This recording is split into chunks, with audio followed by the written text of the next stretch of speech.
Hey everybody, welcome back. I'm Tom Thelen, author of Victim Proof, and today I'm interviewing another bullying author, Dr. Mildred Peyton. Dr. Peyton recently completed her dissertation on the subject of bullying, and she has a new book called A Bully on the School Bus. Dr. Peyton, welcome to the show. Hi Tom, thanks for having me here. Yeah, I'm really excited for you to be on the show. I think your book will be great for families to read, especially with those younger elementary age kids, the same age of kids my wife and have, and you and your husband, you have elementary age kids. Tell us about that new book. All right, well, my new book right here, my baby, this book means a lot to me. You know, it was inspired by my dissertation.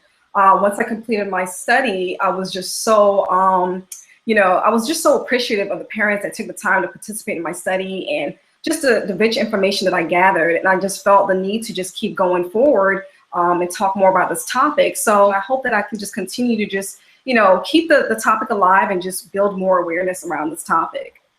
Well, you're already doing that. So great job. Thank you. Yeah, well, today on the show, I know you put together some points of advice for parents. And I wanted to get right into your top 3 points that you have for how you can help parents who have a child who's dealing with bullying. Let's get right to it. What's your advice for these parents? Definitely. My number one advice would be, always be in tune with your child's behavior, their daily activities. Have a very close connection with your child. So therefore, if there's something going on, you'll be able to detect or identify those red flags. You want to have that rapport with your child, and just in a sense, just so that you are aware of what's going on in school or what's going on at home, and just in general, what's going on with them emotionally. So that's my number one advice. Just have a close connection with your child, just be in tune with their emotions and their daily activities. Oh, big time. I love that that idea of digging deeper. I mean, it's kind of like when we pick up our kids from school, sometimes we ask them, my son in particular, he's famous for it was good. How was your day? And he just says, oh, it was good. Well, aren't you going to tell us about your day? Right. I just did. Yeah. It was good. What more do you want to know? Yeah, with the you kids, have to dig a little deeper.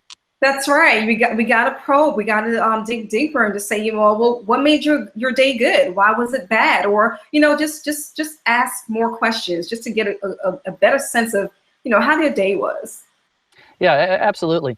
And even more so when some of those red flags show up and the kid didn't have a good day. How would you encourage the parents to dig deeper if they said they had a bullying incident at school? What would be the initial response for a parent? The initial response, I would say, you definitely, once your child mentioned utter those words, you definitely want to contact the school. You might want to reach out to the teacher, the principal, or whomever your child basically feels comfortable with in the school. You will take the initiation to speak with those persons and just see what's going on and see if in fact if it's something that needs to be addressed, or if it's just like a one-time incident. But I say, as a parent, you want to take the initiative and just reach out to the school for sure. Yeah, absolutely. Parents don't always know what are their avenues for reaching out to the school, and are there sort of official and unofficial ways that they can connect with the school. And I think that brings us right into your point two of your advice here. Yes, sometimes parents are not aware of who to reach out to besides the teacher. There are school counselors, there are school social workers. So you can also tap into those other areas when we're talking about the school personnel. And one thing I would strongly recommend that parents also do as they're trying to understand what's going on, they should also request to fill out a bullying incident form. There are forms available in the schools, and they're there for parents to use and for students to also use. And I think that if parents know that there are other ways to go about reporting it, they probably won't feel as hopeless or lost or they'll have more of a sense of direction, knowing that, okay, these are the different areas, or these are the different ways I can tackle reporting my child's incident. Well, I remember we were talking earlier, and you said, some parents don't even know that there's a bullying form. And then those that find out about it, there were times in your research where the schools, they kind of discouraged the parent from even filling it out. What does a parent do when they get that kind of pushback? Like, oh, you don't have to fill out the form. Well, that definitely creates a lot of frustration and anger for the parents at times. But when that happens, I will say, you can step it up a notch. You can either seek further, support from the Board of Education, the superintendent, or even outside resources in the communities. There are youth programs, religious groups, counseling.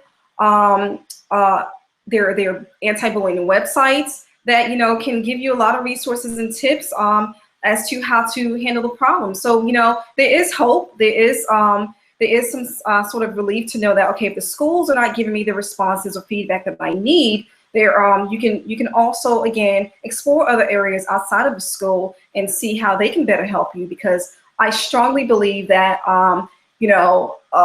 there's more than one way to go about getting your problem solved. So yeah, definitely. absolutely. Well, your family and our family, we have kids in early to middle elementary age right now, and we also had talked about the importance of extracurricular activities, where if our kid is having a hard time succeeding socially at school, there are other community groups or sports teams or choirs or whatever they could get in, where they could experience some success socially that they might not be getting at school. That could help build some of the self-esteem. Tell me more about that idea.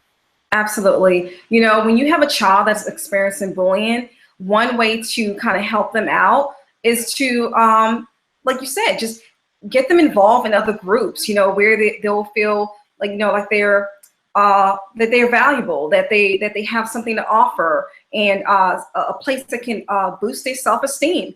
And that's definitely being around a group of positive, like-minded peers like themselves. And I think just in the social environment itself can play a great role as to how your child may handle bullying when they're faced with it, and how they treat others. So by doing that, by placing your child in those type of groups, or seeking outside help, you're empowering your child. You're showing them how to be resilient. You're telling them that they don't have to settle to being a victim of bullying. Yes, they might get bullied, but they don't have to accept it. So yes, we definitely want to empower children, and one way to do that is to get them involved in outside groups where they feel safe and secure. And absolutely. What about resources that are still inside the school? How does a parent get their child connected to like a school counselor? Maybe the parent says, oh, they won't talk to me about it, but I know they're going through something. How would you get that kid connected to deeper services within the school itself?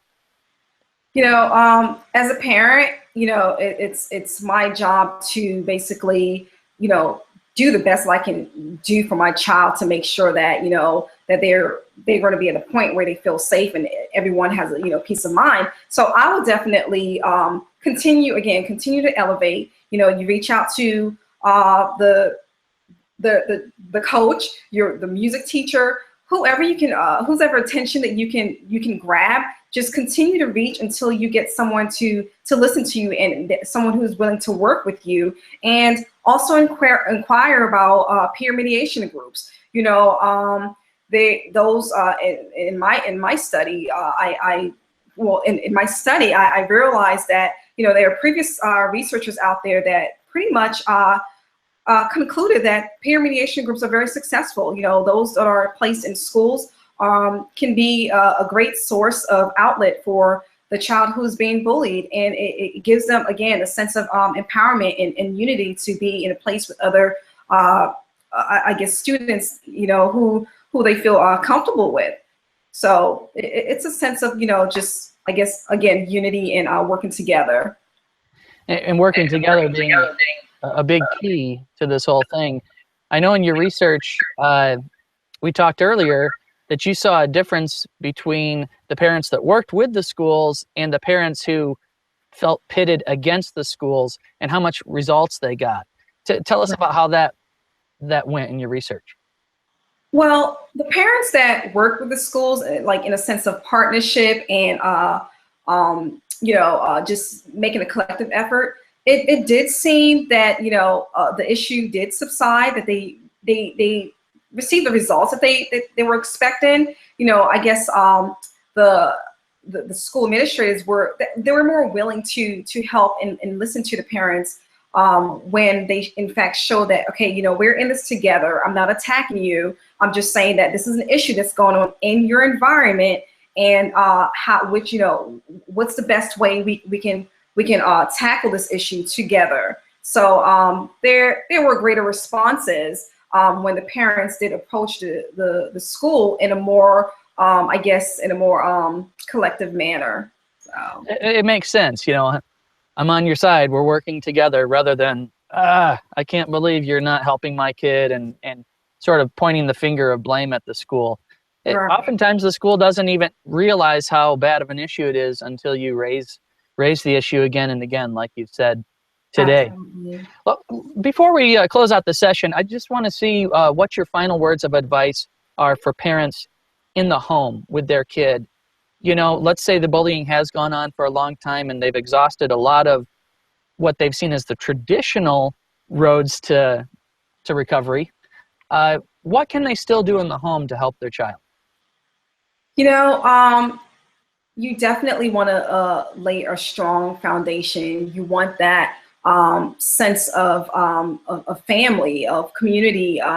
You want to show your child that no matter what, no matter how long this takes, we're here to support you. We're going to go through this together. So you want to have that bond and that understanding of, you're not alone. We're in this together, and we're going to work through this. So and by doing that, you're also showing, again, you're empowering your child to believe in their willpower and overcoming this great challenge that they face.